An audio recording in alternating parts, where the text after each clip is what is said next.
Hello, everybody, and thank you so much for joining me for another episode of Interviews with Entrepreneurs in South Africa.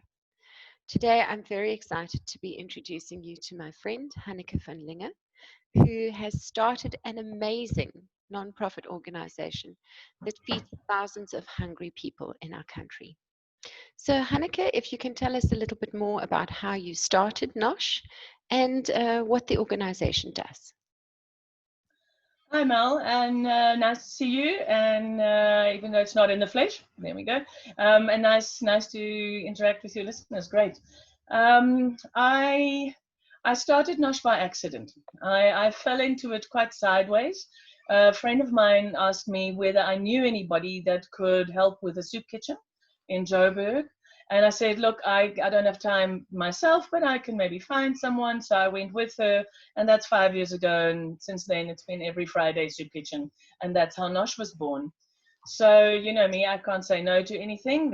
So off I went. And once I started seeing the need out there, it became very hard to walk away as well. So it was just a natural progression, I think. We started getting one or two people from the retail sort of field, and they donated some bread to us from their bakery from the day before that hadn't got sold.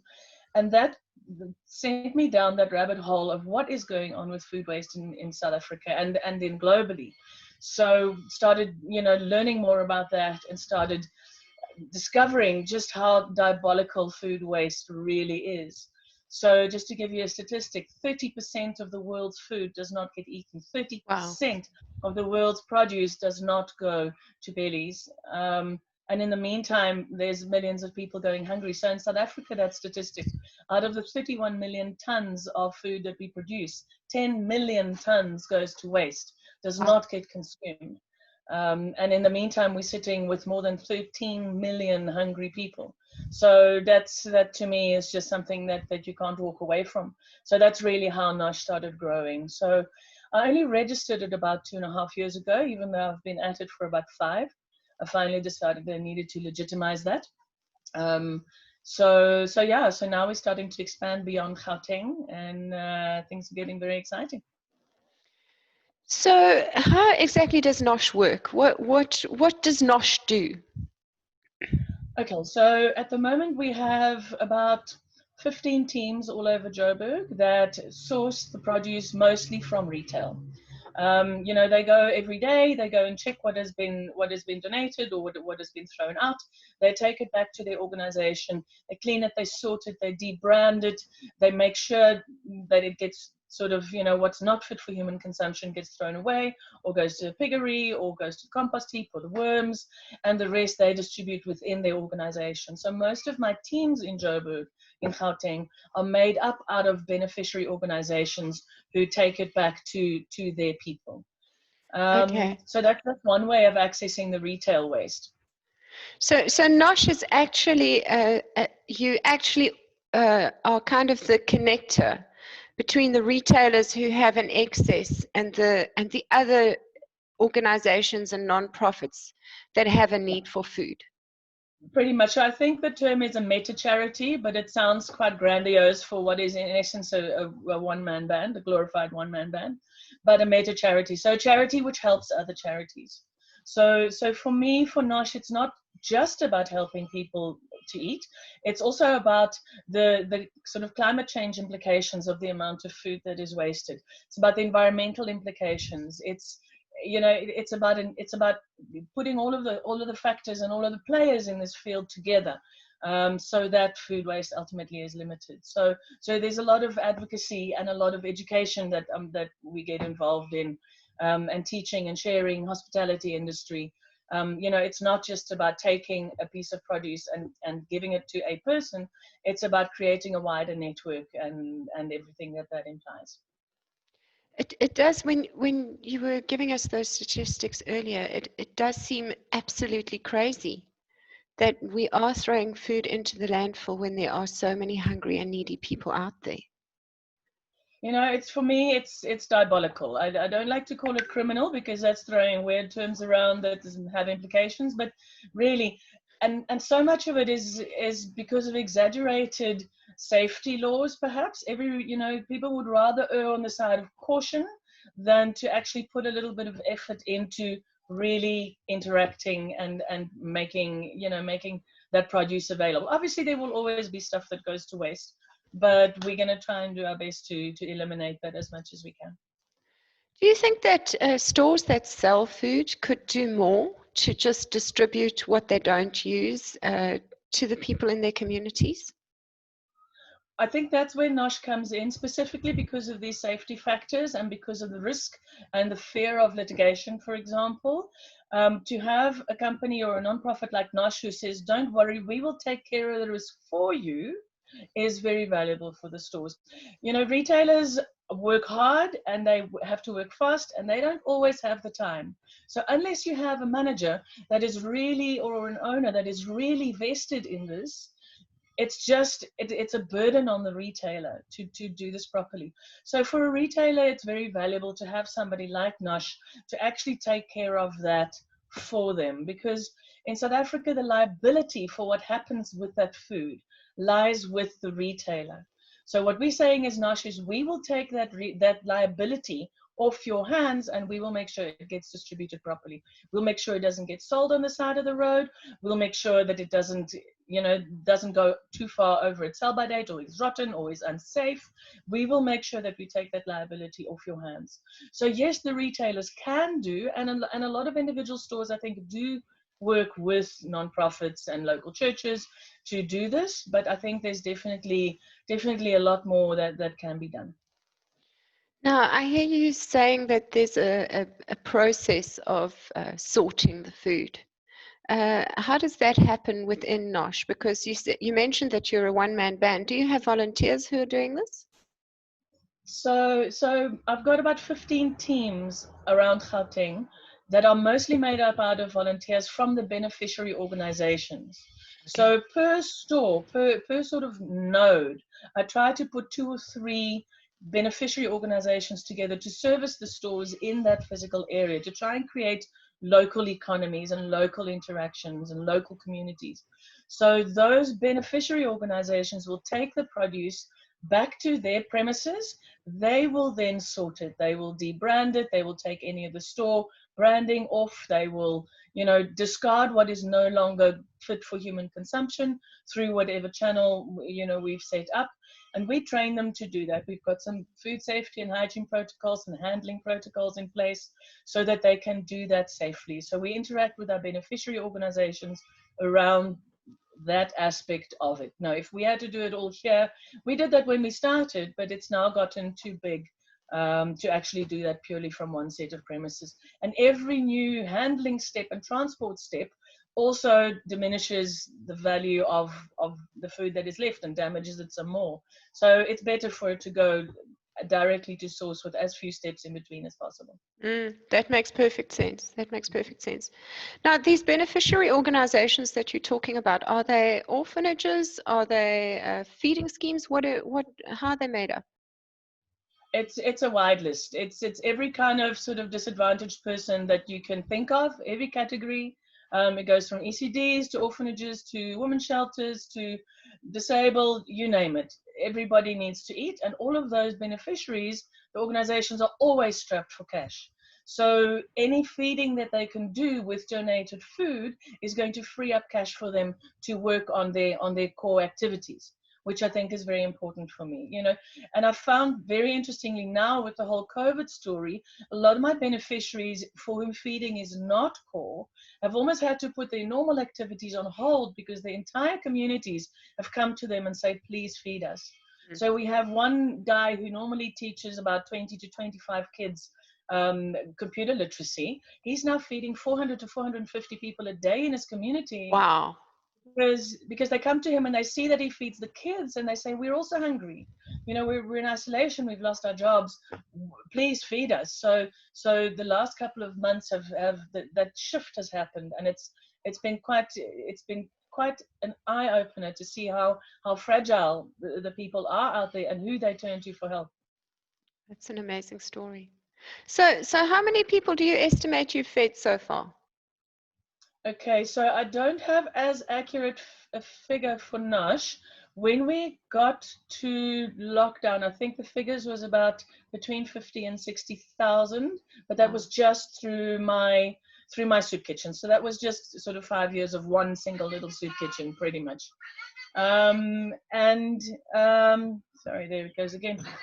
And but then beginning of lockdown, sorry about that, it is on silent. Beginning of lockdown, we started another project called Chefs with Compassion. So I found a restaurant who was keen to start cooking the produce that I would source, and we started on the 6th of April with 350 meals a day. By the end of the week, we were doing probably about 800 to 900 meals a day. Wow. And we started seeing that, A, the need was so huge, and the willingness of the hospitality industry was so amazing. And it's a project I've always wanted to set up, but now the lockdown and the COVID scenario accelerated that. So Chefs with Compassion in the last 5 weeks, has fed about 400 or sent out about 420, 430,000 cooked meals. Wow. Which to a network of about 100 different beneficiaries all over Gauteng.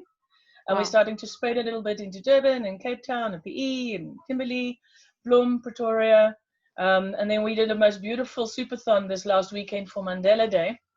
And we were looking for 67,000 liters of soup to be cooked by all of our hubs, all of our restaurant partners. And we exceeded that because of everybody's amazing enthusiasm. We did 77,455 liters of soup, Wow. all cooked on one day. Wow. Across the country. So it's been really amazing. But now I need to get back to the actual NOSH figures, because those are really just the Chefs with Compassion figures. So I have some paperwork to do, but Wow. that's admin and not always equally my strong point.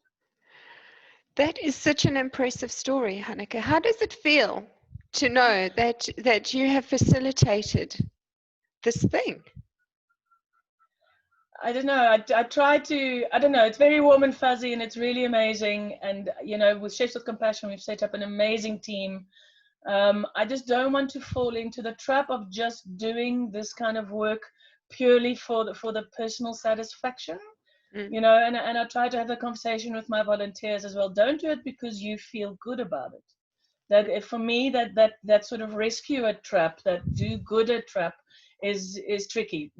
By all means, don't stop doing it, but just I feel people should check their motivation a little bit, why they choose to do these kind of things. So yes, it feels amazing, but also let's have a look at the amount of work that still needs to be done, and let's not get complacent. There really is a lot of work to be done. This is with us for a long time still. Mm-hmm. And how do you see things unfolding? Because I mean, a lot of people when lockdown started were like, this is okay, this is only going to be for 3 weeks, but it's become very clear now that this is likely going to be a 2-year process. If you look at historically at what influenza did when it washed across the world.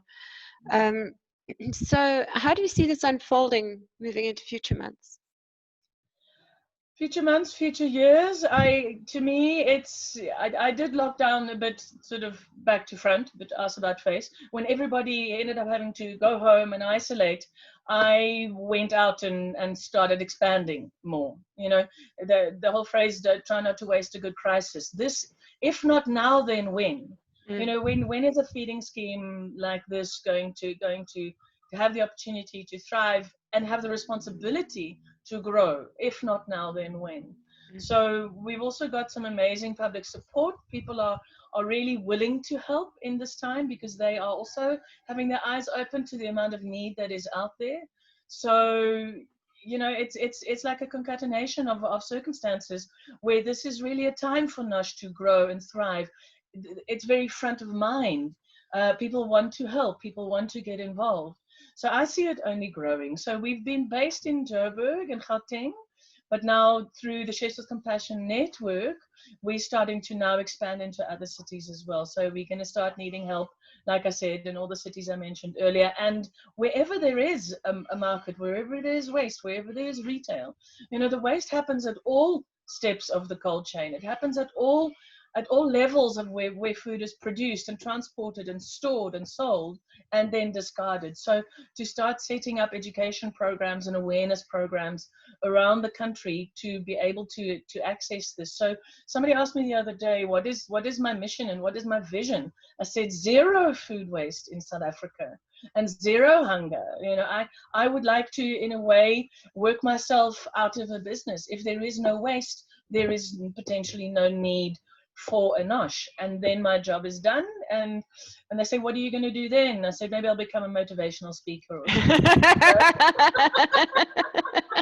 We will see. It's not a short-term process. This is going to carry on for a while. And you know, if humanity's past history is anything to go by, then you're likely going to have a job until the end of your days, because I think world hunger has been with us for a very, very long time.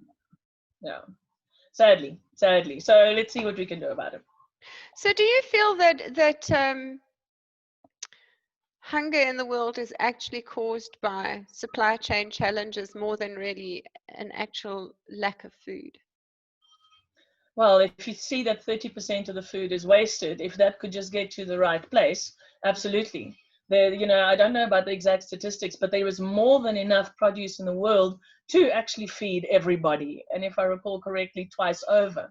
So I can't quote you on statistics on that. But absolutely, there is enough food in the world. So when you start reading publications like Diet for a Dead Planet, or How the Other Half Dies, those are old publications already. They're 20, 50 years old. And at that stage, they were already saying there is enough food. It just needs to get to the right people at the right time. Food has become a commodity. It's no longer something that is nourishing. It's no longer a live thing. It's become a commodity. I will withhold my produce so that I get a better price on the market. I will withhold the aid to your country until you sign the right agreements for your oil and your minerals, for example. There's a lot of manipulation happening. So absolutely, it really is a case of logistics, of distribution, and of food being treated as a commodity rather than really our daily bread, so to speak. Do you think that people also need to kind of shift their mindfulness? You know, don't buy more than you need. Use what you buy. When you dispose of it in mindful ways. Do you think that some of the solution might come from also personal mindfulness on an individual level? Absolutely. There's an interesting shift, though. In countries like the UK and the US, about 45% of that food waste sits with a consumer. And the other sort of 55% sits with the whole of the produce chain. So from the farmer to the pack house, to the cold chain, to the retailer, that is about 55%. And is about, I think it's about 27%.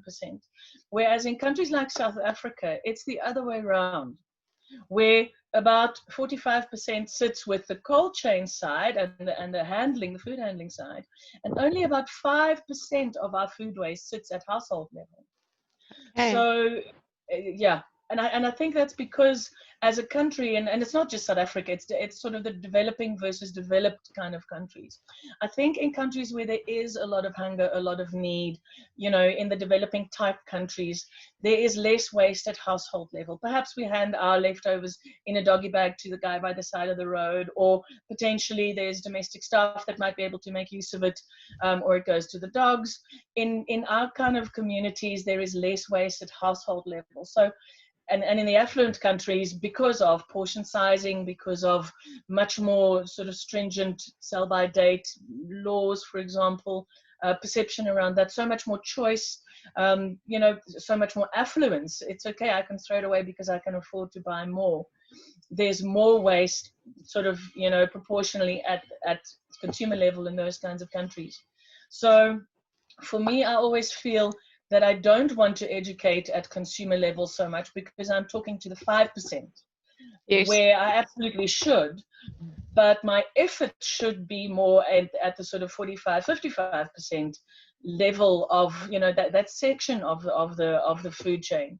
But in order to get the people involved and vested into what we do as NOSH, I have to speak to the 5%. And I've said it before at my odd play dinners, which I used to do as fundraisers, that I actually don't want you to, be conscientious in your home and feel that you've done your bit. I want you all to become activists. I want you all to rally and let's start working on the bigger picture. I don't want you to feel like you've done enough just by dealing with your own 5%. So it's a little bit back to front. And how could we become activists? Is it about going into stores and asking them what they're doing with their waste? I think that's certainly a conversation that needs to be had, but I think the stores are also very hesitant to deal with individuals because of the protocols that we spoke about earlier. So I would say find your nearest, NOSH, wherever we're going to be at the time, or find your nearest food bank, or see if in your city there are initiatives like this, and throw your weight behind them rather than to try and go in as an individual. Because I think as a collective, I have found we have more power that way. We have more gravitas, and the stores are more likely to be trusting of a company or a non-profit that says, hey, we have a track record, we have a track and trace system in place, we are legitimate, because the risk to them, the risk to a retailer is high. So I would say there's power in numbers, and if there's nobody in your city that does this kind of thing, start getting a group of people together. I'm not just talking about Gauteng and NOSH, but globally, let's start having these conversations. Throw your weight behind the people who are already doing, and if nobody's doing it, start something, become that activist. So how do you feel about volunteering in this country? Do you think we've got a strong volunteer culture, or do you think that a lot of people play lip service but are not so keen to actually get in and do the work? It's a little bit of a sore point sort of straight after Mandela Day for me, because everybody goes out and does their 67 minutes and okay, I'm exaggerating, but for the rest of the year it's okay, 18th of July will roll around again. So to me that's a little bit of sort of lip service, like you say. But I think there is a relatively strong volunteering culture in South Africa. Those that can do. There's a lot of very interesting volunteer organizations like Community Hours SA, which monitors or harnesses the hours that the school kids have to do.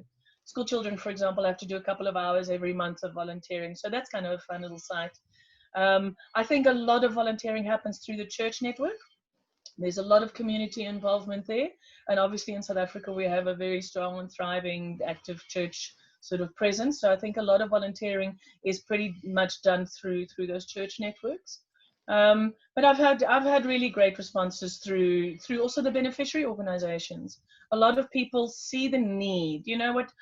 At heart, we're all good people, and when we see the need in a community, whatever calls to us, we will find the people that are helping, and we'll get involved. Why do you think that you are such a great volunteer? I'm not entirely sure whether I am such a great volunteer.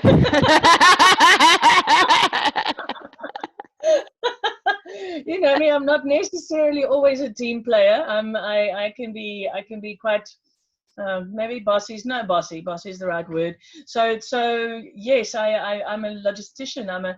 I see where the next steps are. So I very easily wade in and kind of take over.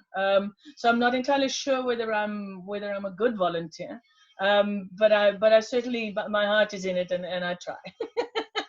I'm not a comfortable volunteer to work in a team. Let's put it that way. Oh, and that's awesome news for people watching. If anybody watching is thinking, well, I'd like to volunteer, but I'm not a team player, here's a great example of just what can be done when you don't think that you've got all the qualities. And, if you've been able to set so much in motion, then if every single person watching just try to do the same, we could really transform the world. I really think it is a case of people are held back because they don't know how to go about it.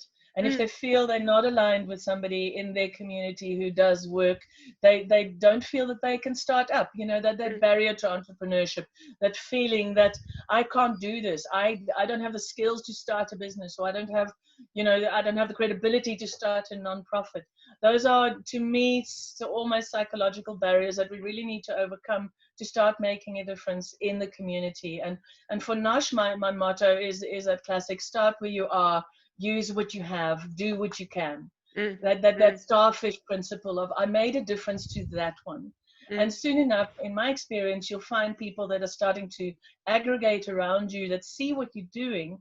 And that's where platforms like Zoom and Facebook and all of our lovely sort of social media interactions are really valuable in gathering people around you to help you achieve those goals and those visions. And don't be afraid to ask for help. You know me, I'm not very good at asking for help, but people see and they get involved, and they do want to help. mm, So don't be afraid to take that step to say, I want to make a difference, mm, because it is. You're going to have setbacks, absolutely. And you're going to run into red tape, and you're going to run into bureaucracy, and you're going to run into extremely disappointing events and interactions, but don't let that hold you back from extending a hand into the community and finding your niche. mm. And also, one of my bits of advice to people starting out in a nonprofit sector is don't try and help in a capacity where you feel your heart is not. Don't go and volunteer at a home for disabled kids if it makes you uncomfortable, if you'd rather go and make a food garden. If gardening is your passion, go for a food garden. Stick with what your heart wants to do. Make it your passion, and then to me, you have a better rate of success, and less likely to have burnout. And go where your passion lies. Don't volunteer just for the sake of volunteering. Don't start something just for the sake of starting it because you feel you have to start something. Go where your passion lies, and you'll feel people will follow you.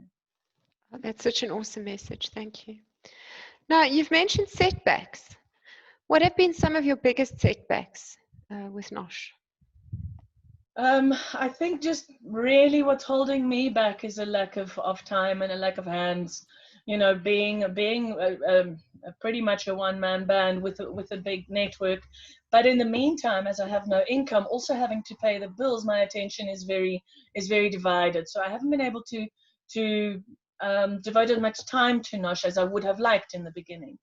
So that for me, how to monetize what you do, and the nonprofit sector really has to compete very strongly for the customer's rand or dollar with the for-profit companies. Mm, And for-profit companies have a marketing budget, they have budget for all sorts of tools for growth, whereas in a non-profit, it is frowned upon to spend money on all of those things. You should be doing this for the love of it. You should be getting all of this sponsored. You should be getting all of this donated. What do you mean you're paying overheads? What do you mean you're paying salaries? mm, So the nonprofit sector is almost hamstrung when it tries to find resources to grow. And that mm, has been my experience with NOSH as well. mm, It's very hard to compete for that marketing spend, mm, that the for-profit companies have access to at any given time. mm, So to me, it's not necessarily a setback, but it's definitely something that hampers growth. mm. So setbacks, yeah, I'm not sure whether I've had that many, but it's certainly these kinds of things slow the growth, if that is what you would like to call a setback. Mm, mm. I have always found that very frustrating about non-profit culture, that people are very, very willing, and I understand where it comes from because there is corruption and that kind of thing, that people want to know where their donation is going, so they rather give stuff than giving money. But then the fact that so many people will not give money to pay salaries to people who run non-profit organizations and who essentially expect them to work for free and for the love of what they do. But the reality is that those people doing those things and in those roles still have the same living costs as everybody else. And I feel it's almost it's very unfair on people running nonprofits. And I think it's also at the root of a lot of burnout of people who run nonprofits, is because they do work in that tension so often between finding a way to make a living and supporting the causes that they love. It's very much in a non-profit sort of sphere. You don't pay market-related salaries for skills. It's absolutely unacceptable. That doesn't happen. Mm, And it's very sad because the non-profit sphere that way loses very good people. Mm, It's a tricky one. I absolutely understand the transparency, and people need to see, donors need to see where their money goes. But mm, the amount of hoops that the nonprofits have to jump through, the amount of governance, the amount of red tape is really hampering. And I don't want to be discouraging to people that start up a nonprofit, but it's really the reality of the burden of proof that lies with the nonprofits to say we have done exactly what we said we would is much higher than it is for for-profit companies. I mm, saw an article, I think, in the US where they did some research into what it cost a nonprofit in compliance and transparency and governance to prove to their donors that the money was spent according to guidelines. And it was about 30% of the donations nationally in the US goes to proving that the money hasn't been misspent. wow. 30% of that donations goes to governance and burden of proof. So that is huge. That is massive. So yeah, that's also why I suggest to people who want to help in their community, don't automatically rush and say, oh, I have to start a nonprofit, because it is a lot more work and a lot more admin than you would think. Mm, So throw your weight behind existing nonprofits who maybe have already kind of overcome a lot of those hurdles and have a lot of that in place. Eventually, you might want to split off and do your own thing, absolutely, but go and get a feel for what the nonprofit sphere looks like mm, before you actually go and rush out and do something like start a nonprofit, because you feel you're going to get funding that way.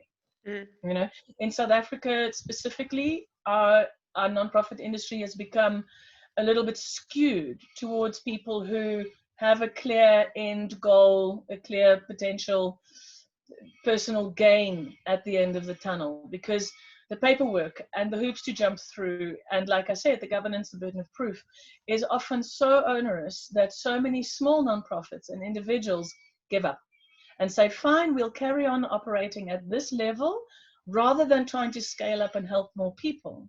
mm, And inadvertently, the nonprofit sector is being skewed towards those individuals and organizations who see clear gain for themselves because they know they will persevere through this process because of that clear gain. mm, So and it wasn't intentional. I've had some interaction with the various departments, social development, etc. But there is acknowledgement that is a part of what's happened. That we've had the skewing of the whole nonprofit industry in that more sort of abusive and corrupt kind of direction. mm, And the only way around it right now is more red tape, more certification, and it's becoming a monster. So to me, the whole nonprofit sort of structure has to be re-looked at in South Africa specifically. I don't know what it looks like in the rest of the world. It really needs to be re-looked at to make it a more viable, sort of honest kind of industry. mm, mm. Thank you for these really, really incredible insights into your world, Hanneke. They've been really thought-provoking. I think you've given people a lot to think about today. So if anybody would like to volunteer and support NOSH, how can they get in touch with you? I think the best thing is to drop me an email, or to get hold of me on the social media platforms. So Hanneke at noshfoodrescue.co.za, and obviously NOSH Food Rescue, the Facebook group. And there is an Instagram, although I'm not very active on the Instagram. But those, I think, are the best ways of getting in touch. I have a website, noshfoodrescue.co.za, and there is a contact form there if they want to find it. Obviously, cash flow is always an issue. On the website, there is also a donate page. So let me put my hand out and say, this is the lifeblood of what keeps a nonprofit going. It is, and I'm not good at asking, as you well know. So here I am. And that is international. There's PayPal options, there's PayFast options, there's SnapScan, there's various options of getting involved. If you're in South Africa and you have food to donate, if you want to get involved in that way, if you are in the retail sector, or if you are in agriculture, or if you know somebody who is in retail or agriculture, let's start having those conversations. We're now starting to build more of a national footprint. So even if somebody is in, Gatfontein, which doesn't really translate for your international viewers, I'm sorry about that. But if anybody is in that kind of area, get in touch and let's see how we can get them in touch with a beneficiary organization that's local, so we can start building this network of local hubs and teams that can rescue. So I think that's the best way to do it, is through email, the website, and the Facebook group. Come and interact with us on the Facebook group. There's a lot going on there. You can also find the Chefs with Compassion Facebook page. You'll see a lot of interaction happening there. Okay, that's awesome. Thank you so much for talking to us today, Hanneke. I appreciate it very much. And thank you for thinking that this is worthy of an interview. Absolutely. And good luck to all the entrepreneurs. I'm so proud of what you're doing. You don't know. Okay. Thanks, Mel. You keep well. You too.